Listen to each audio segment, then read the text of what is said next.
Takže ahojte lidi, vítám vás u nového videa, a dneska vám zkusím ukázat všechny rukavice, které tady někde můžete získat. Prostě secrety. Jo, secret rukavice prostě, takže jdem na to. Ukaž to, jak jsem byl. Takže tady je jedna rukavice vzadu a tam je taky jedna, jestli vidíte. Tam byla. A jdem na další. Tamhle vzadu, jestli vidíte, tak tamhle lavová rukavice, která se objeví jedna za každých 10 minut. No a je hodně dobrá, ale taky je dost vzácná. A hnedka vedle toho, tady máme tady Squid Game místnost, kde musíte náčet kód 2, 2 a 2. Tady se nám to odemkne. Bum. A tady musíte vyskákat tady to sklo, tohle a máte ji. Potom stačí tady a jste zpátky a jdu vám ukázat další. Takže lidi, tady je kostka. A to je další secret, o který jsme ani neviděli dokonce.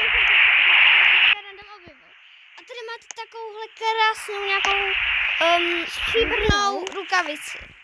Tak, máme ji. A ukážu vám teďka další skrytou rukavici. Jenom taková malá přísuvka. Natáčíme ve dvou. Takže lidi, tam malá kostička černá. To je další secret. Promiňte, já jsem vlastně to ukazovala, tak sorry. Lidi, takže tady je další secret. Jdu vám ji ukázat. Takže tady skočíte, jakoby. A tady máte tady tu rukavici, takovou bleskovou. A je docela dost dobrá, ale není tak, myslím si, že není tak moc dobrá, jak ta stříbrná. A potom vám ukážu další secret. Takže tady u oranžové barvy je takovýhle skrytý vchod. Jakoby u toho. A u toho jdete, tak jste bludišti tady a musíte najít jakoby skrytou rukavici. A já vám ukážu, kde to je. Takže tady je další skrytá rukavice. Tu si, když si vezmete, tak je takováhle.